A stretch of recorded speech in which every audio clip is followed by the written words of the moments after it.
Hello, I'm Earl, and welcome to Earl Gibbs Live. My guest is, oh boy, she's not a stranger at all, Dr. Arrindell. How you doing, Dr. Arrindell? I am doing fine, thanks. Good to be here again with you. Now, you're president of the One St. Martin Association, right? Yes, sir. And yes, sir. the objective is to... Well, what we say, we are a pro-independence platform because we make that clear up front. Pro-independence. We are pro-independence platform, meaning that we are pro-St. Martin being sovereign, right? But our objective is to defend the interests of St. Martin culturally, socially, economically, politically. And what we emphasize is the unity, the oneness of St. Martin to the whole 37 square miles. Not half, the whole thing. No. One St. Martin is about 37 square miles of the heritage, right? Of Because we're one people in a way. We are. Yeah. We are one people. And we want to preserve that. But that is such a big problem for some people. For some. Not for everyone. Sometimes when people are more vocal, people tend to think that that's the majority. When we think of who we talk to and who come to us and approach us, that's not a majority. St. Martin people still believe in the oneness, even though you will hear them complaining about certain things like one administration would do versus what the other one. But when you sit down and you talk to the average St. Martin person, when I say St. Martin, people who live here and know the history and stuff, they still believe in it. But the other day I was in Marigot. Okay. And my father's born in Marigot, my grandmother, and this guy says to me, Earl Gibbs. What are you doing? What are you doing over here? You invade. I said, no, you invading us. I'm from here. Yeah. That's the end of the story. I don't even have that conversation anymore. Sometimes people say, what are you doing on the fence? And I'm going to look at them like, excuse me? And then they get it, right? Yeah. Because I don't remember that growing up. But the reason why I bring it up is because people don't do that on the Dutch side.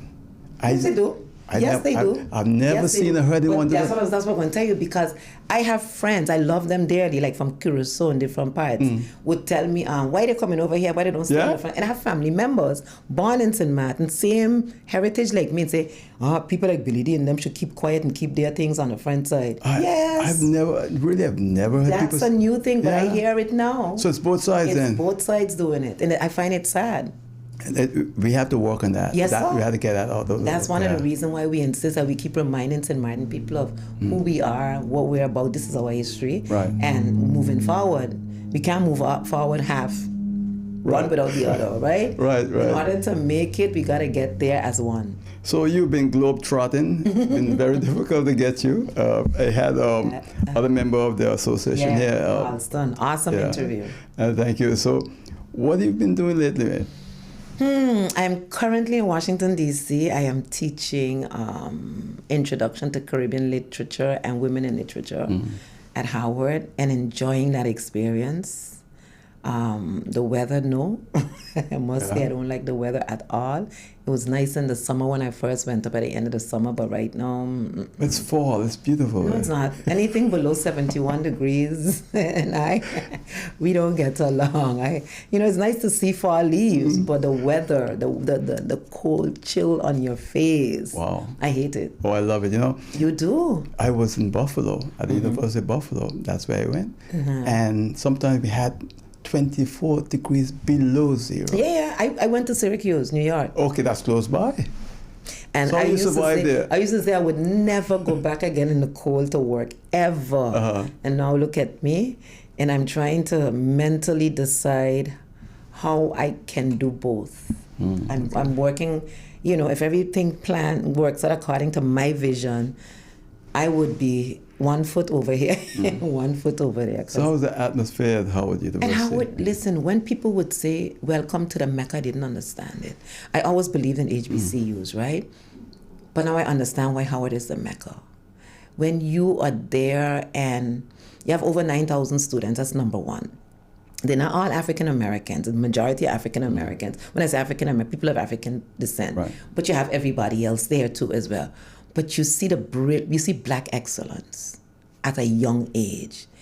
That is awesome. You see the range of Black hues, the range of Black hairstyles, the range of Black dress, the range of Black spirituality, sexuality. You see all of it in one space, and it's one harmonious space. yes, there are differences. And so you listen to department issues, the same administrative issues, right? But when you sit with the kids, and like when I talk with the kids at the Caribbean Studies Association, when you talk to students in your class that come from different backgrounds, just the fact that they're 19, 20, 21, 22, and they want to still believe in a world that they can change. I love it. Yeah. So how you compare that to, say, Syracuse? Syracuse was a primarily white, but we had a strong student African American society. And under that umbrella, we had the Caribbean Student Association. So, and it's 30-something years different. So when I look at how campuses have evolved also, I go like, wow, okay, this is a little too much for me because I'm old, right? But you know, they have evolved and still not evolved, huh? A lot it's of amazing. Some of it, yes, some of it. But I'm looking at things like with technology. Howard has just upgraded a whole, and they're doing a lot of change. Oh, yeah. So the transition is very rocky. I think with the whole thing with the internet and everything. Yes, the transition is extremely rocky, and a lot of the colleges are phasing out old-time technology, and everything now is automated. You know, I hate that part of it, to be honest with you. Yeah, I hate it because everybody's sending you to a link and this and an app. Everything is an app. You know, and then you have to get in. You know, everything. So there's nothing physical anymore. Very little. Yeah. So when you get a human that you can actually solve your problems with, it's very refreshing. Wow. It's very refreshing. But it's kind of like you're either going to sink or swim. And you got to make up your mind. You're going to sink or swim, right? I watched, for example, when I was trying to get my Social Security card, I went back and forth to the Social Security Administration office. And everything is so automated, but you have so many people who still are not computer literate, and especially veterans. And I'm watching that, because a lot of veterans come into the Social Security office, and I go like, we still got to do better on this thing, Got to tell that to old Uncle Joe. He himself, right? He himself. So stuff like that, I go like, the world could still be a more humane place. I believe that. Junior Lake attended Howard, right? Yes, Junior, Lasana. We have a good number of St. Martin people who did undergraduate or graduate. Miguel de Weaver, I think. I know a good number of people who said that they went there. And you go like, and I was telling Howard University people also that we have a lot of Howard graduates in St. Martin, And what we're doing now, they just started a Caribbean Studies minor, just brand new. And they're recruiting more Caribbean personnel, more faculty. And I think I'm reaching in at the right time. So you're one of them, right? I know. When I did it, I thought it was an accident because I was looking for an availability anywhere. But now that I'm there, I see what is happening and why they're trying to bring in. So I didn't apply to teach Caribbean Lit. I applied to teach writing because that was the post I saw advertised. And when they looked at my resume, they were like, could you please, and I see the need for it. I think what I noticed many years ago was when Black Americans came to St. Martin. Yeah. And they saw the governor that was Black, the minister, the senators that were Black. They were surprised. Yes, but I was in the Virgin Islands just recently in June. And I can appreciate a governor that is elected versus a governor that cannot be appointed. Definitely. Do you understand what I'm saying? I agree with you. I don't even like governors to begin with, like why we have a governor. Yeah. But let us elect it if you don't have one. It feels like it's yours, even though the two that we've had in St. Martin are our people, but it doesn't have to remain that way because we don't elect them. Yeah. You understand? There was a politician who since passed away who was saying that was possible. Years ago. I don't know. I don't even know. This is a colonial system. I don't see it working. You need a governor still, but you elect 15 people one way, who appoint another 7. You have 22 people, and when you look at it, 16 square miles of rock. Because forget the north, right? It's a person per square mile, more or less. And we can't figure that out. But do you think we're in control of our destiny? But that's what I'm saying. You should be. That's what I'm saying. When you hear "Welcome to the Mecca," it's a place where people believe in themselves and their capacity and their potential. When you're in a colonial state like St. Martin, you still believe that you cannot do it. That's the craziest thing I've ever heard. But not only that, even when you can do it, they create obstacles to block you. Of course, because you're supposed to remain colonized.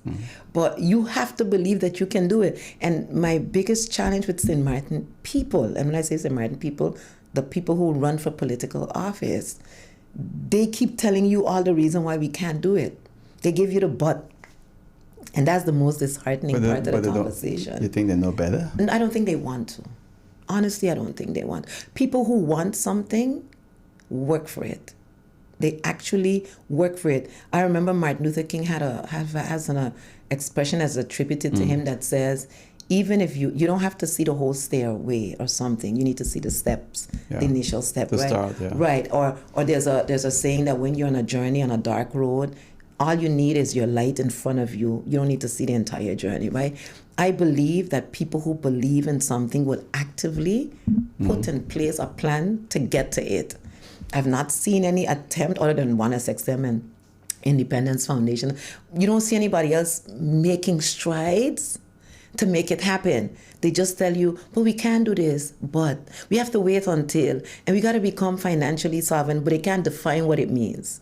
We need to become this first. Then you'll never get anywhere. But they don't have a definition of what it is. You know? In case you've just joined us, this is Oral Gibbs Live on Hot 99.9 FM radio, Facebook, and YouTube. My guest is Dr. Rhoda Arrindell. Dr. Arrindell is the president of One St. Martin Association. I just want to let all my viewers and listeners know that I just hit the 10,000 views on only one show alone on my YouTube channel. And if you have some time, go to Oral Gibbs YouTube channel and check out the show. It's an interview I did with Rose Romney, my first 10,000 views. And what's so amazing about it is that the majority of the views are from United States, Europe, Africa, and mainly Ghana. I'm really surprised in that one. And I'm out there. I'm there in 2 weeks. Wow. So it's just amazing to see how the world is today. And you do an interview in St. Martin, and all over there they're watching it. So that is so awesome because, but you're also seeing more because of technology again. You're getting more access to each other, but you see the diaspora is really reconnecting in a way that we hadn't before. But that surprised me that we have so many views from Ghana on this particular topic. What was the topic? Something agriculture? It's how to kill worms in the body. Oh. Yeah. That's interesting. Yeah. That's interesting. Very little views from St. Martin, by the way, but the majority, we don't have the U.S., Europe, and Africa, and mainly Ghana. But I remember growing up, my dad, my father, oh my goodness, it's so embarrassing to say on air. But we used to have an issue with worms as children. And I don't know if you guys Most remember. children had those issues. Yeah, so we don't have it now, even if they didn't have it, the parent was always cautious. My father was one of those persons. I remember we would have to come and lie on his lap and he would do his story with a matchstick. Yeah. You know, to pick worms. I was like, who does that? No, I never had experience. I remember that experience. Yeah. It's interesting. Just amazing. Yeah, so you say you're going to Ghana soon? Yeah, I'm going to Ghana on the... I was not... I mentioned the date is already... This month, not next week. Oh, okay. Next week, I'm trying to remember the day because not there's necessary. a conference on reparations, global reparations. When you come back, you can always fill us into it. We're going to have a nice conversation about that. But tell us about the conference, at least. The conference is organized by the African Union and the CARICOM is part of it because the diaspora, like I said, is working together. It's a conference on the historical crime of slavery and how to move forward in a common voice for reparations to Africans, and Africans being Africans on the continent and Africans in the diaspora. Any CARICOM leaders are going to be there? Yes. I don't know which. I know the head of the Caribbean reparations committee, not Dr. Beckles, the secretary, she's speaking. I know that the vice president of Colombia is speaking. Yeah? Yes. What about our prime minister? Is going to be there though? We're not a sovereign state, or you don't speak as there's a heads of governments discussion, and you got to be a head of a government to speak on it. we can't. But one is that someone was invited, but through the work that we're doing on the NGO level, and the panel that I'm placed on has to do with reparations for social change. Okay. Do you understand? I gotta go back. You're laughing at that one. You hurt a lot of people's feelings there. No, it's a reality. You know? No, you know what? Try to explain to people outside of St. Martin how you have a word prime minister and there's another prime minister. Over that prime minister. It doesn't, listen, don't try to explain it. That doesn't even meet with that prime minister. It does, right. Send junior minister, the junior person from the office. Yeah. I tell my people when they try to say, how does that, and I even last night, the Jamaican Gleaner, so there's CARICOM Reparations Research Center at the University of the West Indies. And they've asked if they could publish our claim. I don't know if you remember a few weeks ago. We sent that out. And they wanted to publish it in the Gleaner in Jamaica. So they called and asked, can they? Yeah. And we're having a discussion about some of the points in the claim. Now imagine trying to explain to people, they didn't believe me, how the education system and how it funnels you to the Netherlands and how it funnels you to take loans, because they were trying to ask me questions about scholarship, and you can't imagine how difficult that is to explain to people. You know, but when they say scholarship, people say, oh, you get scholarship in your government. I say, no, it doesn't work like this. This is how study financing works. This portion is a grant. And when I explain that, they go like, oh. You know, they take for granted. Like at Howard, I meet a lot of Caribbean students that are on scholarships at Howard. Full scholarships. Full scholarships at Howard University. And we have a discussion with the Caribbean Students Association. They're like, it's all merit-based. But there's also need-based. Yeah. And they've just made a decision because, again, the scholarships are coming somewhere from the scholarship fund that the universities in the U.S. dip into. Right, so apparently universities are able to apply for international scholarships, etc. And the administration has just suspended need-based scholarships for Howard University. Really? So what you get again is the politics. You feel that too many blacks are getting these scholarships, and they've put that on hold for this year, but it's still merit-based scholarships. Try to explain to them how your system works and why the majority of St. Martin students who go to the Netherlands still have to take a loan from the Dutch government. Yeah, they brought out there because my $3 study there, and combined is close to 300,000 euros. That's what I'm trying to tell you. You combine all of them. Those are loans. Yeah. Those are loans that have to be repaid. But people think, oh, it's cheaper, let's just go to them. It is funneling our students in a system where they end up carrying more of a burden rather than, so stuff like that you have to explain. And when you have that loan, you can't get a mortgage. You can do a lot of things. Yeah. It's a handicap. Loans are handicaps, right? They're not helping us, no way. No, they're not. I keep telling you guys there's no pro to this thing. There's no pro for us. When you literally line up the pros and the cons, and you say this is what you gain versus what you lose, there is no net gain for St. Martin being a colony. When you do the research, when you prove it with the facts, I know people are sentimental about a lot of things, historical connections, etc. But when you put on paper facts, and you line up the pros and the cons, there is no net gain for St. Martin. I'm not saying for the Netherlands there isn't a net gain. There's a big net gain there. But for St. Martin, there is no net gain. There is no net gain. Well, I'm not going to say. You know how I feel. I'm a person who believes in independence for St. Martin. Yeah. Unfortunately, a lot of people will disagree with what you just said because they love the colony. They think it's a protection. And I said to people, well, okay, you got a Dutch passport. You could eat it.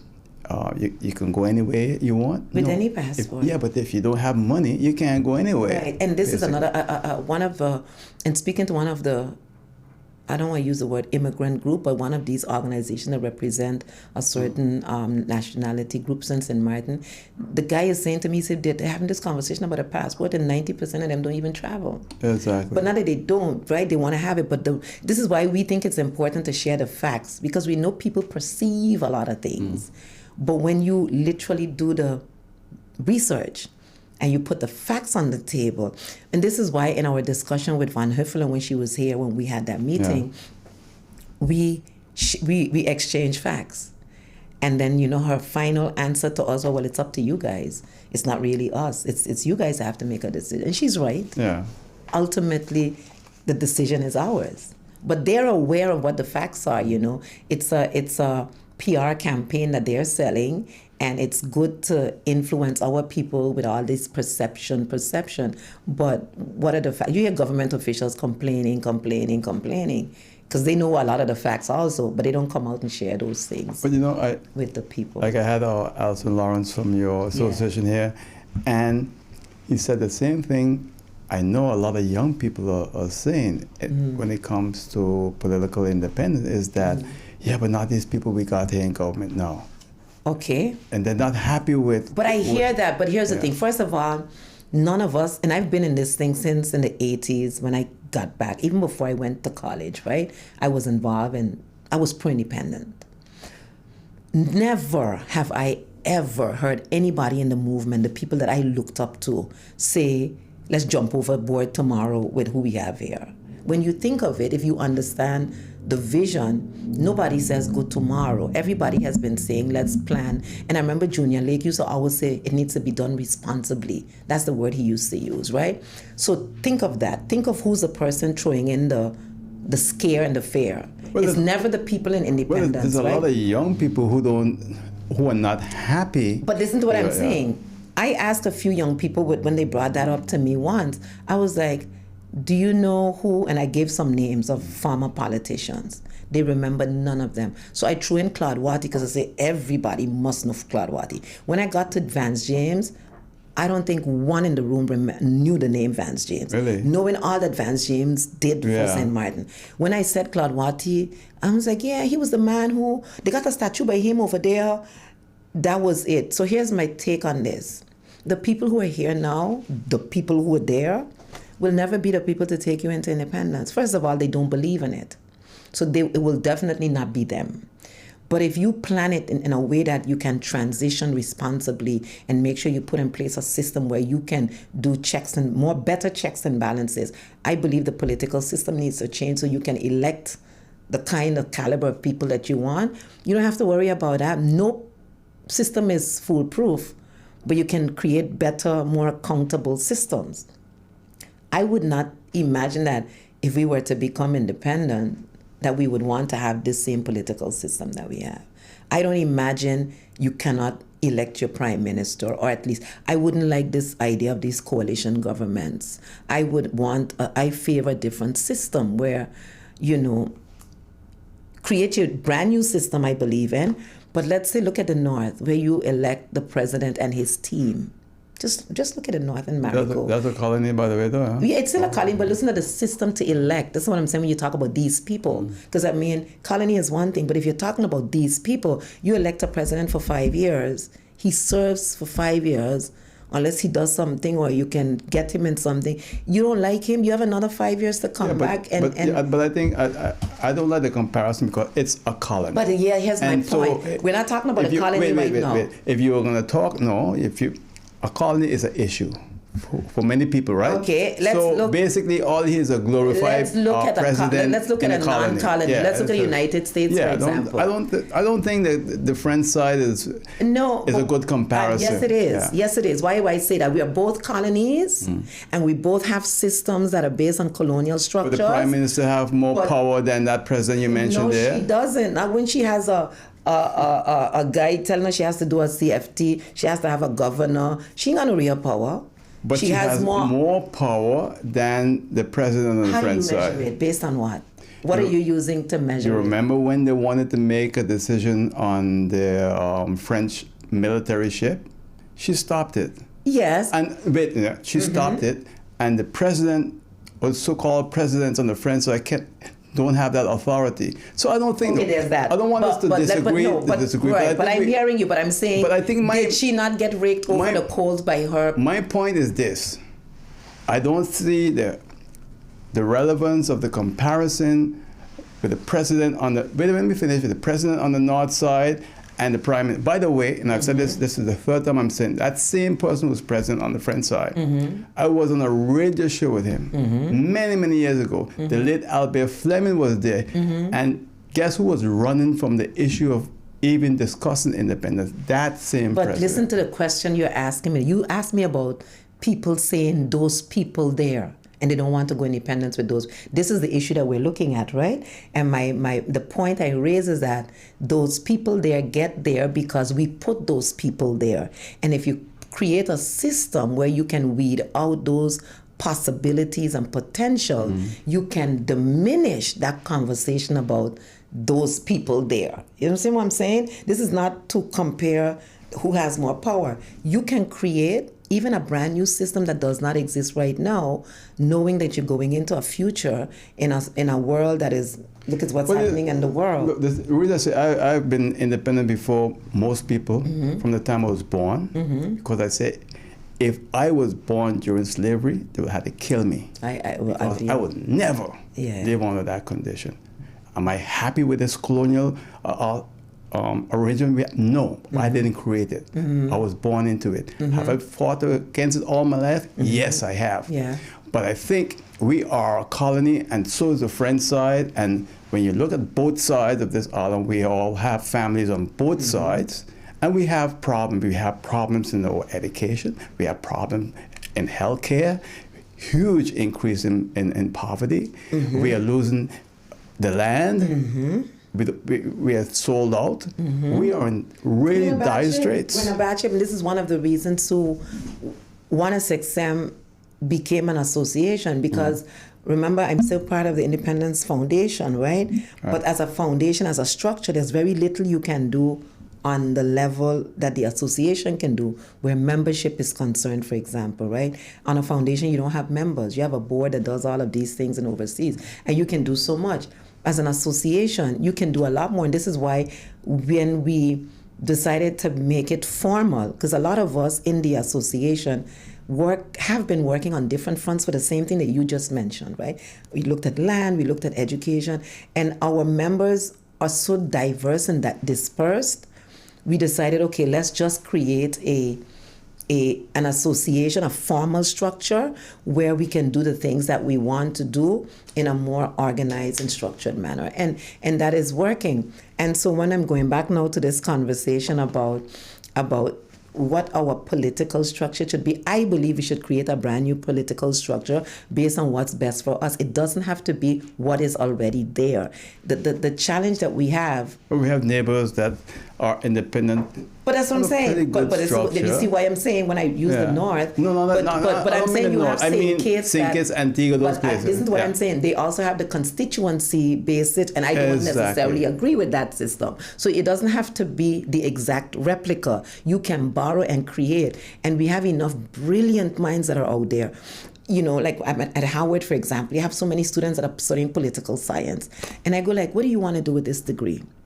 And they already have ideas of where they want to work. You have students that are working on Capitol Hill doing internship. You have people who are serving in the Senate or assisting senators. So you have so many brilliant minds out there in St. Martin. You want to tell me that we can't get some of our young political minds to create a new system that can allow us to weed out a lot of the fallibles in the current system that we have? You can. We don't have to always accept what is. You can always, and that's what I like about being at Howard. When they say welcome to the Mecca, I feel like literally that you're at Wakanda, because it's not perfect. It has problems like everywhere. But you know, people are actively trying to solve problems. I think one of the things that has been a concern for me is that as Black people, we miss when it comes to business. Because when you look at the world today, and you look at the influence and the power of business in the political, in Europe, America, you name it, even in Africa, we're at the bottom. And that I don't like. But I hear you. This is not an excuse. But listen to how everything has an origin. How did Europe and America and whatever become great? Violence, force. They invade. they destroy, they had superior technology according to their weaponry, and they destroyed civilizations wherever they went. And so today, because of that, through slavery, through colonization, they're at the top, right? They're not going to lose that position. Now you're asking people who were the people who experienced that abuse, that violation, that violence, to compete at the same level immediately. That has to happen over time. And it has to happen over time if you value the things in that structure. Look at what's happening now with the wars around the world. I don't necessarily think that's the best model to look at. I agree money is important, economics are important, but I don't think that's the future model for the world to survive. You can't continue to dominate through violence alone. Well, if you look at the history of the world, Mm-hmm. the history of the world, Mm-hmm. you look at the history of all the superpowers of the world, Mm-hmm. okay? There was always one central thing: What was that? money. When they overspent and they went to too many wars, they collapsed. Right. All those superpowers disappeared, and the other one came. Right. Violence doesn't last forever. But we have to recognize that money plays a role in influence and power. And I do think that more black people need to focus on having more business, more property, so that they can increase their influence within locally, the national, you name it. Because if we continue down this path, we are always going to be looking to other people to help us, because in the end, the world doesn't function without money. But I agree with you on that, and I'm saying, how do you change from being... I just said it a while ago. No, I'm saying we know what the goal is. The question is the how. How do you change in a short period to get to a position where the people who are there now did it through violence and brutality, etc., but you want to compete on the same level? Are you going to follow their path? We need to focus on the people. Well, when you're saying black people, Yeah, I'm thinking of now you have to create institutions now where you're creating a mindset where that becomes a natural way of life without the brutal force. But that's the reason why I'm saying is that we need to focus and realize what we really want, and nothing comes without sacrifice. Okay, a lot of us think, oh, we just wake up That's what I'm saying. and it's there. I'm just saying you got to create, and so you're going to start, the next 2-3 generations are going to be people, for example, you look at what happened with places like Japan and the other parts of Asia, when they made the decision to be different. China, for example, is a good example of how they moved from one type of economy to a different, now they're world dominant power again. Not necessarily, a different kind of violence, a different kind of colonization, but you're competing, and to be able to compete, you have to be brutal, evil, willing to destroy others. I'm sure there are other models to make it so that you can... You could also be strong. Based on violence again. No, protect yourself. That's based all. on violence. But protect yourself from whom? From whom? If you don't have violence as your central mode of existence, you're always looking for...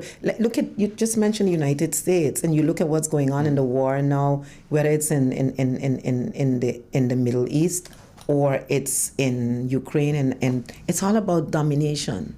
It starts off with, I believe that I am right and my people have more of a right to exist than other people. Do you think black people will ever rise up from where they are today? But that's why the world is so afraid of Africa uniting.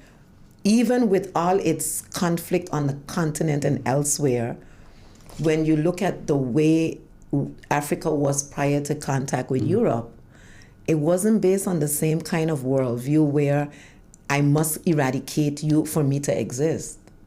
It wasn't based on that. When you look at other indigenous societies around the world, they have their conflicts, but it wasn't that I have to kill you to exist. There's a difference between having conflict and finding ways to solve conflict. Not every conflict is solved with a war and with weaponry and again, greed. Because look at what's happening. Look at Haiti, for example. Haitians don't produce arms. But look at the arms that are in Haiti that have black people warring against each other, but they're not the producers of this. The people who need to make money selling these arms, it's in their interest to maintain most of the arms this. are coming from the U.S. Well, that's what I'm saying. It's in their interest to maintain this conflict of annihilation and eradication. And I listen to the news and I listen to how people say how many guns were shipped to which country and how many bombs. Yeah, and but I listen to that's you crazy. And it's like, my God, then...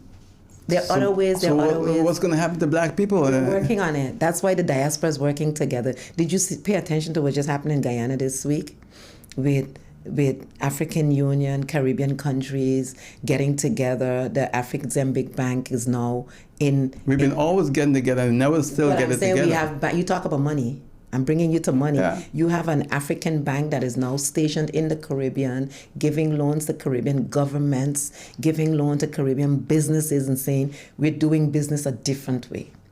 Right? Well, I hope it works. Because, it has to work if we want it to work. Definitely, because we also look at Africa, we're close to Africa. Mm-hmm. And I'm sure when you're going to Africa, you're not going to fly from here to Africa direct, right? Well, although we're so close by. You could do it from Barbados and from Jamaica now.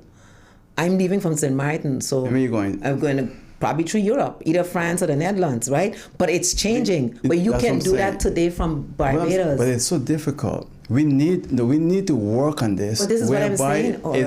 We are working on it, and this is why when I keep telling you. But I'm impatient. It's taking too long.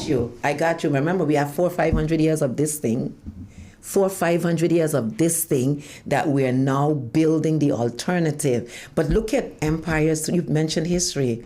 Empires don't last much longer than 500 years, 600 years, about stairs. But we're right now witnessing the demise of the current world power, by the way. Yes. All right? And we're in a good place for it to happen. Well, look, I'm not being tough on you. I hope you don't feel that. I'm just, I'm passionate about it as you are passionate about it, and I really, I want to see everybody make it.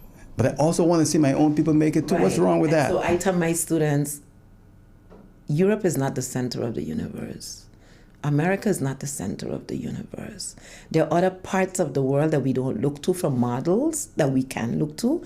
Today we have no excuse because we have technology that allows us to research and to check out. There are other models for working with humanity that is not based on brute force and greed and annihilation of other people. There are other models. We don't have to always use that model. We can always create our own. Yes, we can. That's what I believe in. Well, in case you've just joined us, I'm Earl. This is Oral Gibbs Live. My guest is Dr. Arrindell. She's president of One St. Martin Association. I'm here speaking with her on Hot 99.9 FM radio, Facebook, and YouTube. When we come back, we'll continue right here on Hot 99.9 FM radio. Please stay with us. Mm-hmm.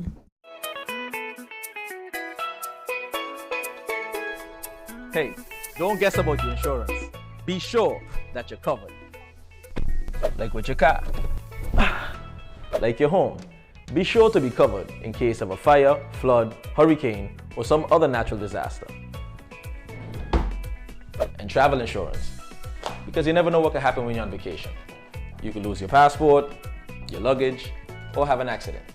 So be sure that you're covered. Insure yourself fast and easy with Be Sure from the Windward Islands Bank Limited. Visit your preferred WIB branch, WIB Insurance Services, or BeSureStMartin.com. Get your Be Sure insurance at the Windward Islands Bank, your partners in progress. For real?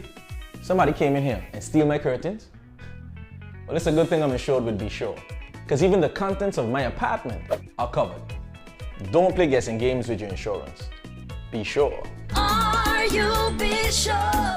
My guest on the Oral Gibbs Live is Dr. Arrindell. Dr. Arrindell is the president of One St. Martin Association and Foundation Association. All right.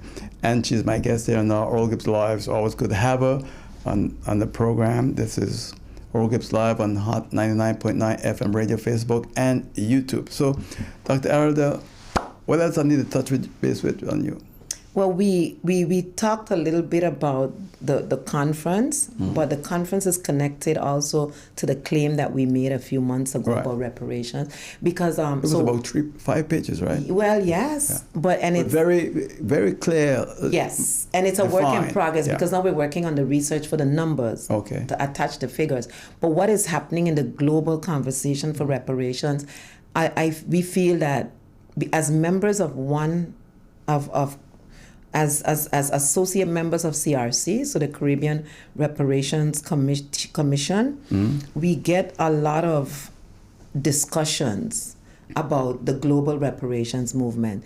And then sometimes I hear conversations on the island, and we are aware that a lot of us locally don't know enough or not informed enough to be able to have.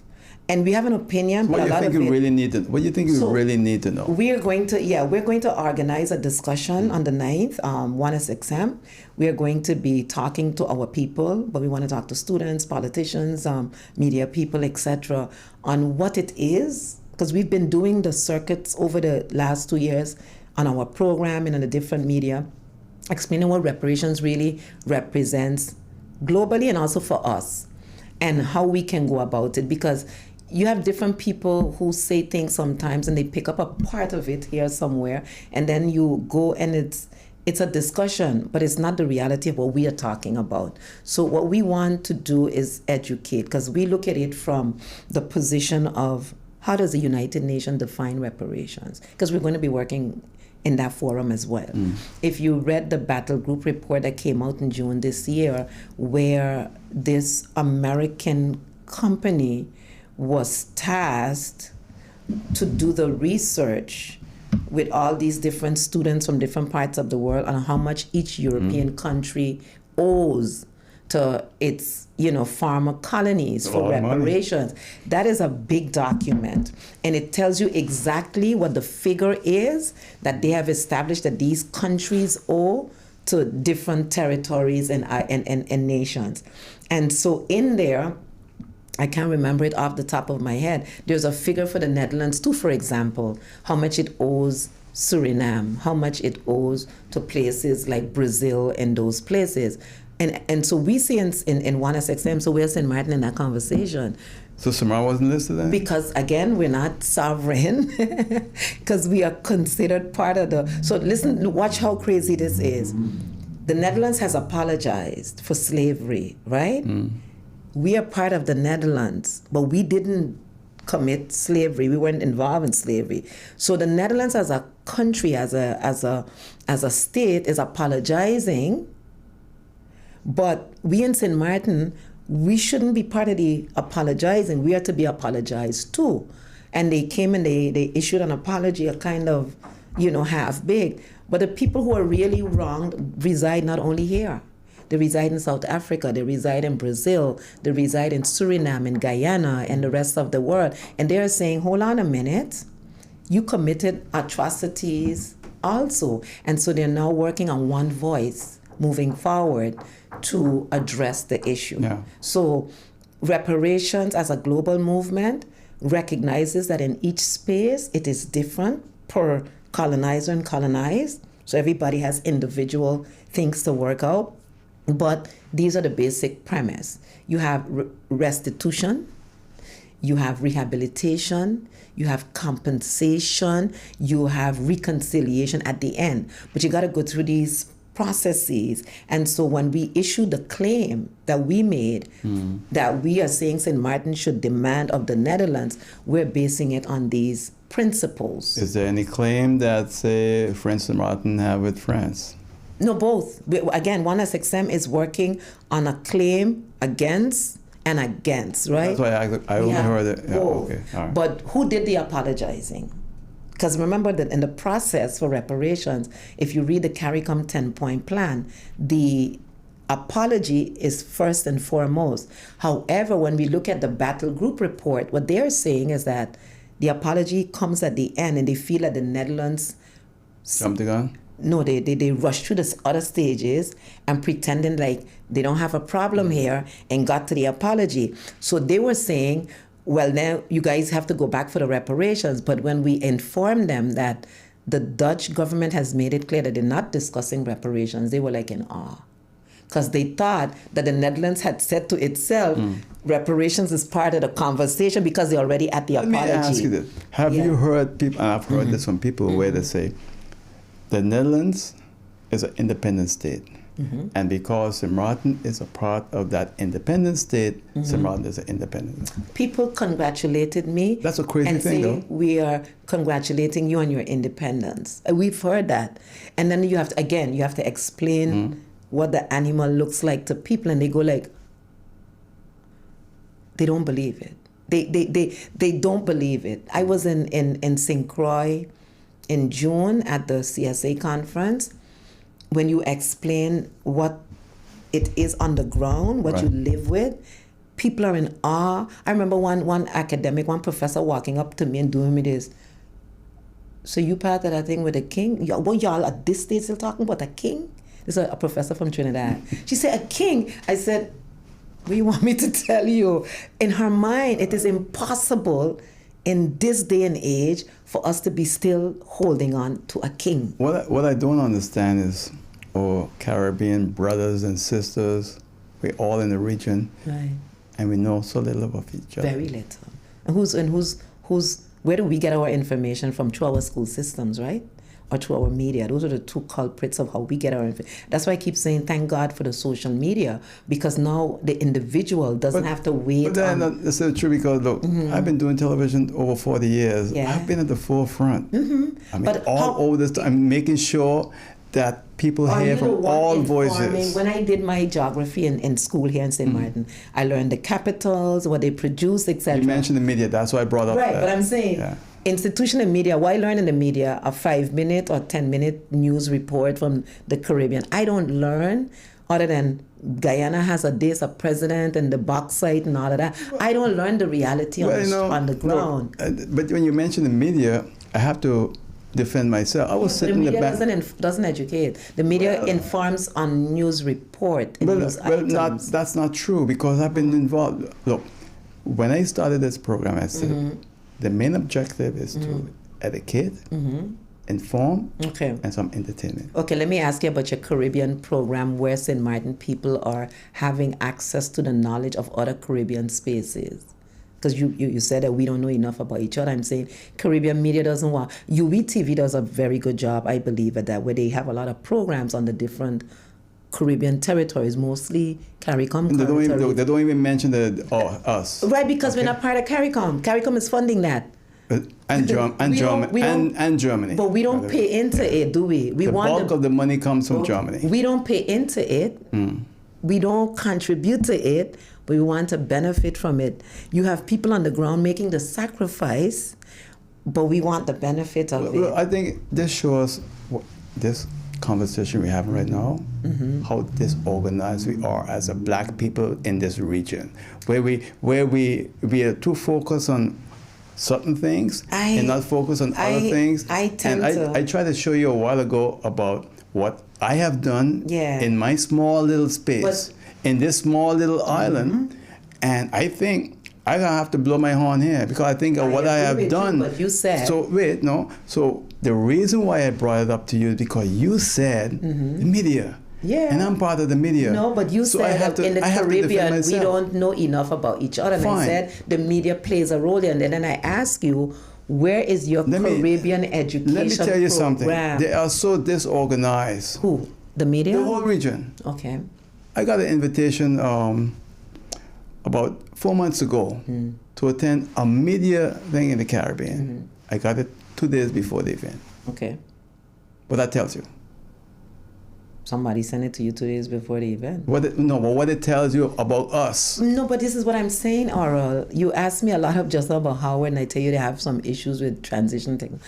I'm not saying that these things don't happen, but I imagine they happen everywhere in the world. I got invited to this concert. Let me give you an example. I got invited in St. Maarten, 1SXM, to a concert session. First of all, we're not going to have a conversation about what a cat house is, right? But we got invited at the last minute to a discussion on moving forward after the apology. We weren't even, I don't even think they were trying to invite us. Somebody must have insisted that they did. They put my name on the schedule only for one conversation on one day. Hearing through the grapevine that they're not discussing reparations, I said, well, I'm not coming. There's no need to come. So you didn't go? You didn't go? Of course I didn't go. Because here's what they did. They added it the last minute. And we got an invitation the night before, after our release went out, saying what the claim is that we were making. Then we got the invitation to come the following day to this thing. So you see what I'm saying? In the region, we have issues. I don't see what you're saying. I don't see what you're saying, Doctor. I don't see what you're saying. I don't see what you're saying. You got a two-day you're invitation. Switching. Let us go on. Does that mean let me say something factual, because you're talking about disorganizing the region. CARICOM as a body, while not perfect, 50 years old. Look, I'm proud of CARICOM. But listen to what I'm saying. So about don't make it look at that I'm not. Listen to what I'm saying. You said the countries are disorganized. But I'm getting in the region. What we have, Dr. Allen, in this region is we are disorganized. We are not together. But listen to what I'm saying. We talk about, we give it lip service, but we don't do it. CARICOM as a body of sovereign states and Anguilla and Montserrat, have been working as a coordinated, organized body. It is not perfect. The non-CARICOM countries, because you're talking about the region, have different kinds of alignments, right? Some are part of it. The Dominican Republic has been trying for many years to become a full member of CARICOM. You know why they're not letting them in? I was at a conference in Trinidad when they said they will not let them in. Well, tell us what they said. The treatment of Haitians in the Dominican Republic. And that was an issue at the conference. But don't you think that if they let them in, then they can... Because they said there were countries that were there, and I remember Ralph Gonzalez and some of the other leaders is, if you do not let them address that first, if you permit them, we will walk out. Because Haiti is a member of CARICOM. Haitian nationals, especially Dominicans of Haitian descent in the Dominican Republic, were going through that little persecution there at the time, and they were saying they need to and they're saying if you gotta address that, because now we have Haiti as a member, and until you address that, we are not going to have a full discussion about the full membership. Did they tell you what was the response from the Dominican Republic? I was there. The ambassador to the Dominican Republic was there. Yeah. They refused to. They refused. They were like, nobody going to tell them how to run their country, and they're right. And look, my view is this, basically, bring them in, and then you could deal better with them. And you don't believe... I don't think St. Martin should be a full... There's some people saying that we should be full members too, right? And we are not sovereign. And I used to say St. Martin should, and then when I think of it, look at what a non-sovereign entity does to your sovereign states that are making the sacrifice. These islands that are still part of a bigger thing called the Netherlands and France, etc., when you let them in, they can outvote you easy in the interest of the bigger country, in the interest of the Netherlands, in the interest of France. And here you are making the sacrifice. But it's already happening. But that's what I'm saying. We were doing, so why do we make what them you're talking about? The last time I told you about how the Dutch is buying influence in the Caribbean. Even the Japanese, the same thing. The Chinese, the same thing. Right. Everybody does a lobby for their interests. We have interests too. And we should be able to lobby for our interests as well. But do we have the money? Well, we're working on it, ain't it? Remember what I told you earlier in the program? It's all about, right? So you take their money to get work on it. It's their money. It's not their money. Reparations is to repair what you broke. It's not your money. If you broke and you stole the money, because the money is stolen, when you work people to death without paying them, that's stolen money, stolen labor. So you have to give back, right, what you stole.